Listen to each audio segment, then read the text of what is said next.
Ya Mulai usah ya. sekarang ya. Yo, Bismillahirrahmanirrahim. Assalamualaikum. sabar kok disit. Nah, urung mlebu. Aku keluar maning. Urutannya siapa berarti? Gue sing ning grup sih. Naik dhisik tapi naiknya urung mlebu salah.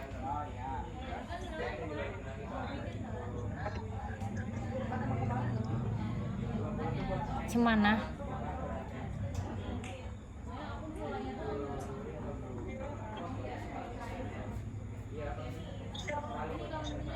Nyong berarti Barhanan.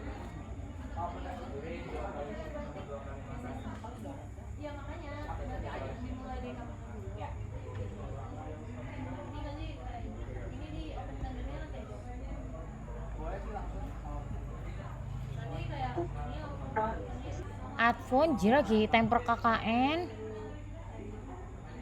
Oh. Kormades itu. Odo, sorry bos. Anti. Sekretaris. Iya anjay. Kok tahu? Ya, nangkapnya sekretaris sih. Oh. Aduh. Takutnya. Ayo. Dang mulai. Udah. RR. Cek 1 2 3. Ya. Halo.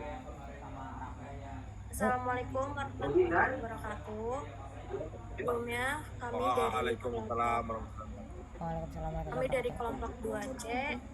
Di sini kami membuat video terkait tugas CBL mata kuliah manajemen reproduksi ternak tentang analisis permasalahan reproduksi domba di Indonesia. Untuk anggota kelompok terdiri dari 7. Yang pertama ada Muhammad Bahrudin dengan NIM 010.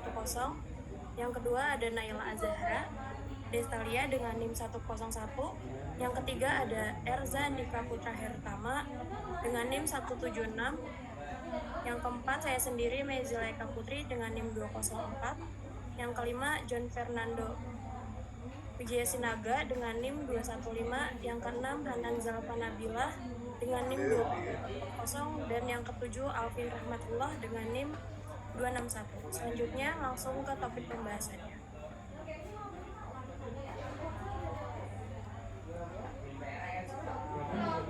Oke, yang pertama itu ada urgensi produktivitas.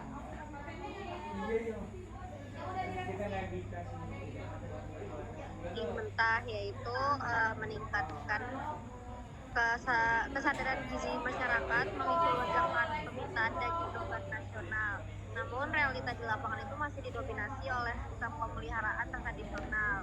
Secara singkat, domba itu adaptif di iklim tropis, efisiensi rendah, yaitu manajemen reproduksi itu belum optimal. Dan kalau misalkan dari segi pakan, fluktuasi hijauannya itu masih tergantung dengan musim.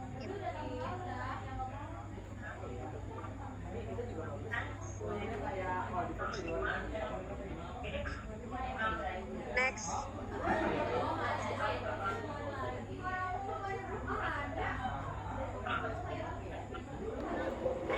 Oke, selanjutnya itu ada fokus analisis masalah.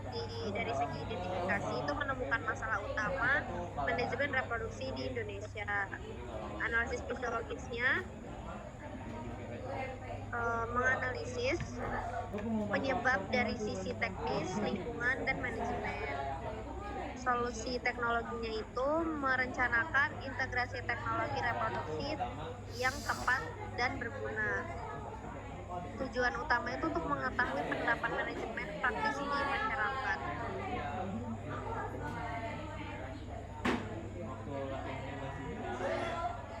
Selanjutnya itu ada conception rate sebagai indikator. Nah, conception rate di lapangan itu kurang dari 60%. Penurunan angka konsepsi secara konsisten mengakibatkan kerugian ekonomi yang signifikan bagi peternakan rakyat. Penyebab rendahnya conception rate yaitu pertama ada gangguan proses fertilisasi, yang kedua ada kegagalan implantasi embrio di uterus, yang ketiga ada kurangnya pemahaman peternak terhadap siklus biologis. Next. Selanjutnya ada nutrisi. Nutrisi itu berperan sebagai fondasi utama pada sistem reproduksi. Body condition score yang terlalu rendah atau kurang dari 2,5 atau terlalu tinggi atau yaitu lebih dari 4,0 menurunkan peluang kemungkinan secara drastis. Apabila BCS terlalu rendah itu nutrisinya tidak tercukupi sehingga sangat berpengaruh terhadap produktivitas dari induknya, dan jika terlalu tinggi itu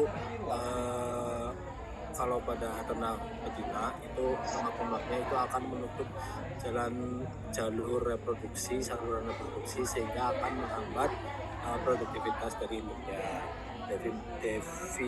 Defisiensi nutrisi yaitu kurangnya selenium dan vitamin E dapat mengganggu keseimbangan hormonal yang dibutuhkan untuk ovulasi normal. Next. Oke, selanjutnya heat stress dan sensational breeder. Itu yang pertama ada stres panas. Iklim tropis Indonesia menghambat ekspresi birahi dan perkembangan folikel. Terus fotoperioditas domba adalah seasonal breeder. Panjang paparan cahaya mempengaruhi hormon. Lalu patogen saluran itu endometris subklinis deteksi namun menghambat mortalitas sperma. Boleh di next, Mbak.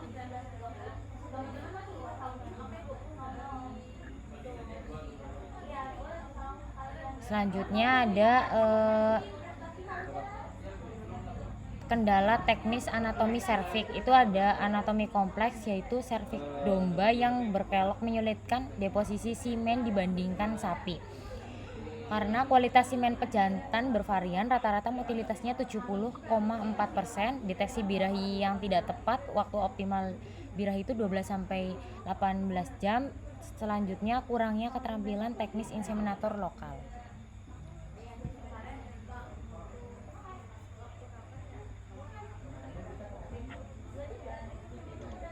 Oke, selanjutnya yaitu ada integrasi sinkronisasi, yaitu dengan protokol PG2 alpha, yaitu dengan memberikan dosis sebanyak 0,5 ml per ekor untuk menyeragamkan siklus birahi pada sebuah kelompok ternak.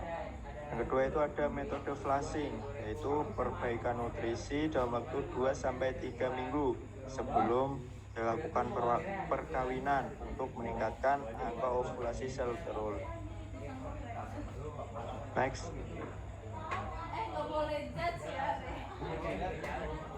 Nah, selanjutnya ada optimasi melalui inseminasi ganda. Yang pertama itu ada single insemination. Untuk keberhasilan rata-ratanya itu 52%, dan ada double insemination itu keberhasilannya rata-ratanya 86%. Double insemination memiliki interval 12-14 jam setelah estrus, terbukti dengan meningkatkan persentase kebuntingan hingga 34%, memastikan sperma selalu aktif tersedia saat ovulasi terjadi.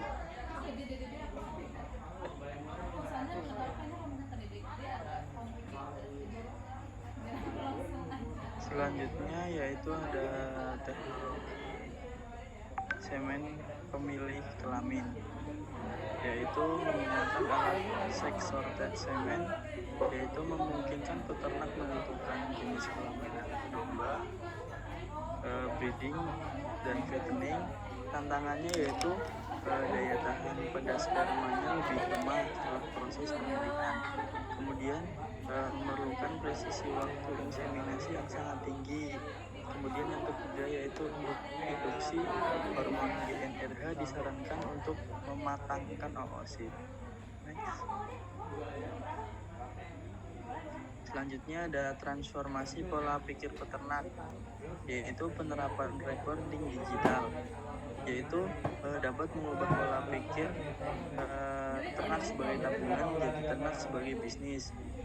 Yaitu yang pertama identifikasi induk benci berbasis data, yang kedua ada seleksi sifat keibuan atau monitoring kemudian yang ketiga ada penggunaan Iya, Saka. yaitu SG portable untuk deteksi. Iya, bentar lagi saya mau pergi, Nggak Wana. apa-apa, nanti saya di sini juga kok. Pasti kelihatan. Makasih ya, Mbak. Iya. Kesimpulannya yaitu masalah reproduksi dan Indonesia bersignifikan berbagai faktor yaitu dari nutrisi, iklim maupun manajemen. Dan solusi strategis melibatkan kombinasi sinkronisasi, flushing, inseminasi ganda, dan recording yang bersifat. Itu saja yang dapat kami sampaikan. Kemudian mohon maaf. Wassalamualaikum warahmatullahi wabarakatuh. Waalaikumsalam. Warahmatullahi wabarakatuh. Yay. Dicek Nan, dicek.